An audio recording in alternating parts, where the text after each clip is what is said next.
Bismillahir Rahmanir Rahim. Walhamdulillahi Rabbil Alameen. Wassalatu wassalamu ala Rasulillahi wa ala alihi wa sahbihi ajma'in wa ba'd. Alright, so lesson number 10. Alright, well, not lesson number 10, because this is actually lesson number 14. But part 10 of chapter 3. Turn off the noise. What do I mean by turn off the noise?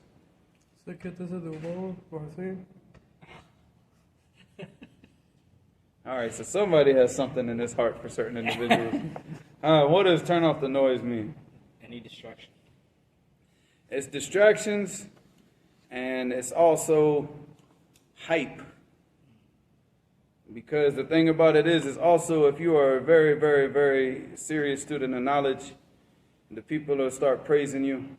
They start saying, oh, mashallah, this brother's doing so good, this brother's memorizing this brother's doing this. And you have to be able to turn that noise off, because you know yourself. They don't know you. They know you for what? How much of the day? Maybe an hour.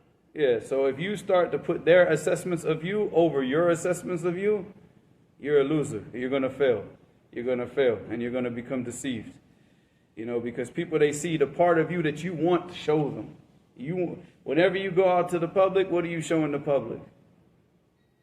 The best of you, right? So you save the worst of you for when? When you're alone. So it's when your time alone and your time in the public, when they equate, when they're equal, when there's no difference, that's when you start to really find success. But I mean, just the common person, we're just dealing with the person that is still fighting his nafs and still trying to control his desires. Then this person, he's always going to go out to the public and give the best of himself and hide the worst of himself, which is what we're supposed to do. Obviously, we don't go around announcing our sins and everything. But the thing is we also can't forget ourselves, the worst of ourselves, And because the people see the best of us and they praise us for what they see in front of the people, we can't forget what they don't see when they're not around. And when we forget that, then that's when we start to really lose track of who we are, what we're about, and we become deceived. Because once you become deceived, shaitan is going to push that deception even further. So that's a part of that noise too. So the noise is the distractions, and the noise is the hype. All right, so bismillah. The noise here refers to two different things. First, you have to turn off the noise of distraction. This distraction can come from your phone or noise from people that you waste your time talking with. Whatever the case may be, you have to be able to shut it off when it is time to focus on your studies and what you need to get done. Because most people, they can't sit down and memorize without doing this. Pick up the phone, look. Pick up the phone, look. Pick up the phone and look. They can't just sit down and say, look, I'm going to sit down, I'm going to read this page 50 times, 100 times, and not look at the phone, or not start doing something else. Not all of a sudden become infatuated with their nails, or something else that whatever. They start playing with things. They can't keep the focus. So this is the distractions, and also speech with people. You might sit down and say, okay, I'm going to read the Quran. I want to read this page 50 times. What? What happened? No, that's a good example. Okay. I'm going to read this page 50 times, right? And then you see a phone call. Somebody calls. And, oh, man, I've been waiting to talk to him. You pick up the phone. I can understand if it's your mother, something like this. To stop reading, answer the phone. Hey, Mom, how you doing? I can understand that. But friends and stuff like that, now you're going to answer the phone because what? Answering the phone for that friend is what? It's more important than reading the Quran, because it obviously is, because you stopped doing this action to do what? To do that action. Because you can't focus. You can't focus. So, again, all that goes back to passion. All of these things tie in together. They all tie in together. Because if you have passion for something, you don't want to be distracted. You want people to stay as far away from you when you're busy doing what it is that you love to do. You don't, you see people when they love video games, right? They're passionate about video games. They will not answer the phone. The mothers will be calling them, hey, Billy, Tommy, Bobby, it's time for dinner. And he's like, go away, Mom, I'm busy. He doesn't want to eat. He doesn't want to be distracted because he's what? He's passionate about his stupid video games, right? Yeah. But so you have to have that same type of passion, where you hate being distracted.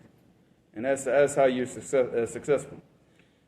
When you have kids, yeah, What's the it's definition? going to be a little bit more difficult. Huh? What is a distraction in Arabic? Sure. Oh, sure. Yeah. شغلة يعني. يعني شغله عن مرامه. All right, so you have to be able to shut it off when it's time to focus on your studies and what you need to get done. Second, you have to shut off the noise that comes from flattering praise from people. If you allow the praise of people to get into your head, you are finished. You have to know yourself and how much you do not know. The only way that you can avoid the praise of people getting into your head is to be around people that are on a higher level of knowledge than you. If you are unable to do that because those individuals are not available in your area, you have to constantly read the biographies of the Salaf to put you back in your place. And wallahi, it's a very, very, very good way to put you back in your place. Because if you read the biographies of the Salaf and you still feel like you're doing something big and great, you're lost, akhi. You're lost, you're lost. If you read the biography of Imam Shinqiti, rahimahullah, and you still feel like there's something that you're offering to mankind, there's no hope for you until you change that perception of yourself. A third type of noise that bothers a lot of people and causes them to lose focus, and that is the noise that goes on in your own head. You know, when a person cannot control his thoughts, he will not be able to focus. A lot of students complain that when they grab a book and sit down to read, their mind starts wandering all over the place. This is a problem that a lot of people face, and that's another way, and that's one of the biggest ways Shaitan tricks you. You sit there and get up into your head and start making you think about this and thinking about this. And next thing you know, you read a whole page and you say, what did I just read? Like, what did I just read? You know, and then you got to go back and read it again. And when you read it again with focus, you understand it. But then by the time you get to the next page, what? You off in your thoughts again. You know, so, yes, that's no joke. It's no joke. The only way that you can get this under control is by fighting against your own mind. You have to put your thoughts in check. Now, the people that have the biggest problems with focus, and this is just reality, the people that you really, really, really going to have to struggle and strive to focus are people that used to smoke weed a lot. Because weed just slows down your mind. Slows it down. Your mind can't keep up. So what happens is when your mind starts to slow down, what happens? It goes blank. No, but because it can't process. So like you're reading, but there's no processing going on, right? There's nothing going on. You're not active. Your mind is not actually fully in the mix of things, like taking things and interpreting, because your mind has to be active. You have to be assimilating information as you're reading. Your mind has to be processing it, categorizing it, putting it into like, okay, this means this, and this goes in this, and this we can use for this, and this is evidence for this. Your mind has to be active. So the one thing that slows the mind down the most is, just people that use those types of, anything that that has the people that have a background with just those types of drugs that just slow your mind down, slow you down. So if you have that background, you can go ahead and be rest assured, struggle is in front of you. But you still got to get it done, and it's still possible. But it's just going to take a little bit more hard work because now you're starting with a handicap, So the only way that you can get this under control is by fighting against your own mind.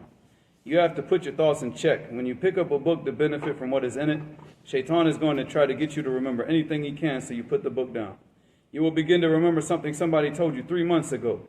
You will begin to remember names of people you knew in high school, and I'm actually putting this there because this has actually happened.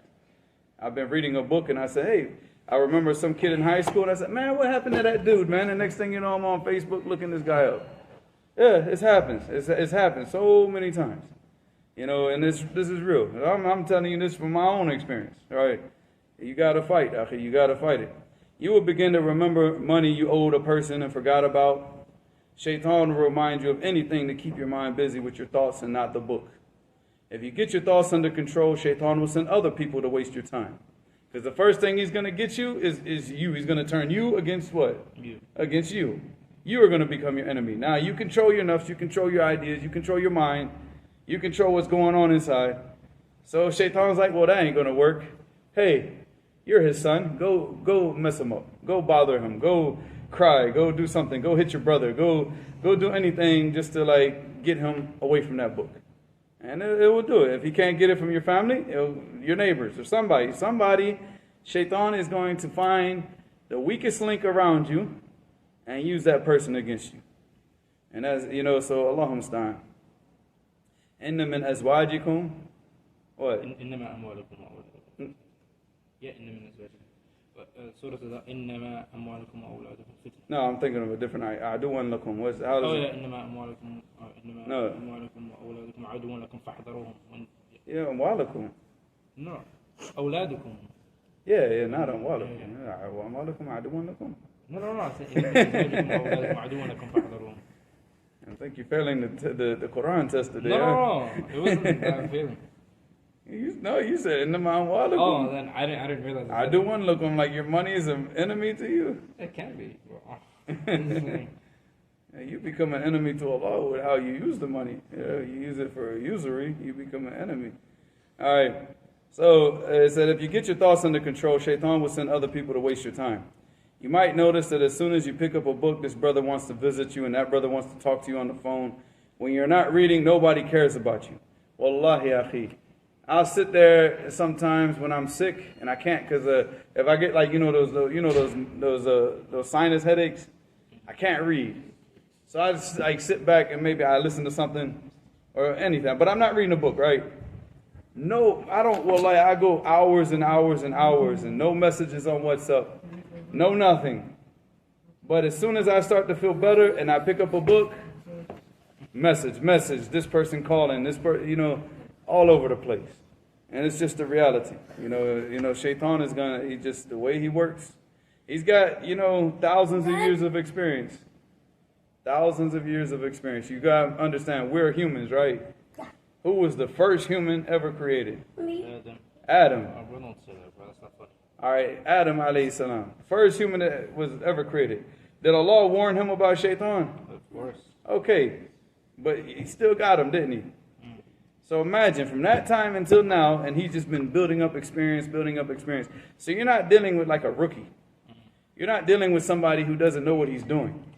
You're dealing with a veteran, professional, like the most MVP of evil. You understand?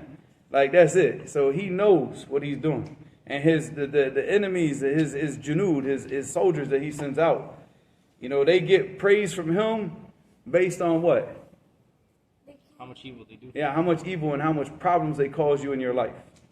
Because their whole thing is to destroy mankind. That's it. So, this is what you got to understand, man. Every time that you sit down to try to benefit, to study, to learn your deen. Like right now, we're in the masjid. We're in these sittings. And inshallah, we hope, bi'ithnillahi ta'ala, that the malaika are in these sittings, putting their wings down and sitting with us. But as soon as you walk out the door, what do you think's out there waiting for you? Crackhead waiting to get beat up. I'm not a crackhead waiting. I'm just saying, but those crackheads are sent here by who? It's by Shaitan. You see that? Because look at this. Like, you go and you give a khutbah.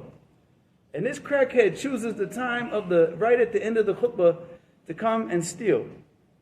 Now, the khutbah, instead of like the khutbah being the last thing that the people remember that day on that Friday, what's the last thing that people are going to remember? Oh, there was a fight at the masjid. Then if you go and you tell them, what was the khutbah about? They forgot it probably. Couldn't even tell you. So you see how it's evil, akhi. So even those people sent by Shaitan, so Allah musta'an. So you got to understand that. Yeah. If Shaitan can't get us in here, he's on them doors, boy. He's waiting for you to come out, waiting for you, And he's got probably somebody ready to greet you when you come outside, just to make your life a distraction for you. All right. So where'd I stop? All right, so you might notice that as soon as you pick up a book, this brother wants to visit you and that brother wants to talk to you on the phone. When you're not reading, nobody cares about you. But as soon as you begin reading, you become the most popular person in the world. You have to shut it all off. Don't give Shaitan an entrance into anything in your life. This topic highlights the difficulties that a student of knowledge goes through on a daily basis. I remember a brother told me once in Damaj, when I was in Britain, Shaitan used to whisper in my ear. But since I've been in Damaj, he yells in my ear through a bullhorn. How true that statement is. And that's it, because the thing is you're already surrounded by evil in America. So there's already enough enticing you. So shaitan doesn't really have to do much. All he has to do is give you a little what? Suggestion. You know, go over there, look at that girl over there, go talk to that girl over there, go hang out with those dudes over there that are doing all this type of stuff. You know, it just gives you a suggestion because it's all there. It's all enticing you all the time. All right. But overseas where that stuff, like now you're in an area where it's all, what, people seeking knowledge. Yeah, and then now women are covered up. Bro, chill out, man. You gotta go. You gotta go. You gotta go. You gotta go, Akhi. Because we're recording this and you're a distraction, Akhi. We're talking about distractions, right? You gotta go. Go. You saw that, right? Not because you're kicking them, Akhi. What are you opening your mouth? You didn't see it? All right, so the whole point is, what was I saying? So yeah, when you're in like a place like Damascus or any place where you're trying to seek knowledge and all that stuff doesn't exist. There's no mixing between the women. You're not hearing music. There's no electricity. There's nobody's got a TV. You know, so all that stuff's gone. So what is Shaitan going to do? Shaitan's going to keep the people busy between themselves. Jealousy and envy and backbiting and all this other type of stuff. But he's going to find something to keep the people. And you'll find a good large portion of the students of knowledge busy with those things that Shaitan and he put in place for them. You know, and that's why you see, when you look at like how many people become ulama, and how many people reach that level of Imam al-Albani or Imam al-Wadi, Muqbil ibn Hadi al-Wadi, or you know, how many people reach that level? Very, very few. But now you understand why. Because the people get caught up in those distractions. You know, Shaitan will keep you busy thinking about home, thinking about your family, thinking about the food and all the stuff that you're missing. And, oh, you know, don't you just miss a home-cooked meal from your mother? Anything just to get you to get back on the plane and leave and go back. And, you know how family is, right? Oh, we miss you. When are you coming back? But as soon as you get back, after you've been back a week, 2 weeks, man, boy, when are you going to get a job? When are you going to get your own house? When are you But you have to understand that. That's what's going to happen. Don't think that just because you went overseas and now your family misses you, that they're just going to, what, you think they're going to have a parade for you when you come back? Yeah, they're going to miss you. Yeah, your mother's going to cook you your favorite foods for maybe the first 3 or 4 days. But then what? What do you want her to do? Serve you the whole time? No, and then life's going to go back to normal. And then you're going to be sad and regretful for leaving what you left. So many brothers have done it. Another way Shaitan will try to get you is through his loyal followers. His loyal followers will get on social media and speak about you. They will insult you and spread all types of foolishness about you. The whole purpose is to get you distracted from teaching the people and to give the ones talking all your attention. So what do? You get into the habit of defending yourself, and you're not defending the deen anymore. Now you're defending, because they're attacking you on a personal level. They're not attacking your deen. They're attacking you as what? As a person. So then what do you do now? You get on social media and you start snapping back and defending who? Defending yourself. If you're defending yourself, you're not defending the deen. Khalas, you already lost. They already got you. So all those types of things, you just gotta you have to understand what is a ta'an, what is an insult or something that they're saying against the deen, and what is it that they're just saying against you. You defend the deen, but you don't defend yourself, you know. Another way, all right, so through his loyal followers, they will insult you and spread all types of foolishness about you. The whole purpose is to get you distracted from teaching the people and to give the ones talking all your attention. Those devils want you to get caught up in refuting all the time, so you are no longer teaching the Muslims what they need to know. Don't fall for these traps. Shut the noise off and keep moving forward. Nothing angers Shaitan and his followers more than being ignored. Make them angry, and wallahi, it burns them up inside. Burns them up inside when they can't get you. When all the things that they're trying to do, and the only one that's going to protect you from these distractions is Allah. It's not you. It's not how strong you are. It's not, oh, wow, again, it's not about you being able to do 20 pull-ups, and 100 push-ups. No, it's about your ability to do the things that are pleasing to Allah, and Allah subhanahu wa ta'ala protecting you from the wasawis and from these devils that just want to distract you. وإلى هنا سبحانك اللهم وبحمدك أشهد أن لا إله إلا أنت أستغفرك وأتوب إليك.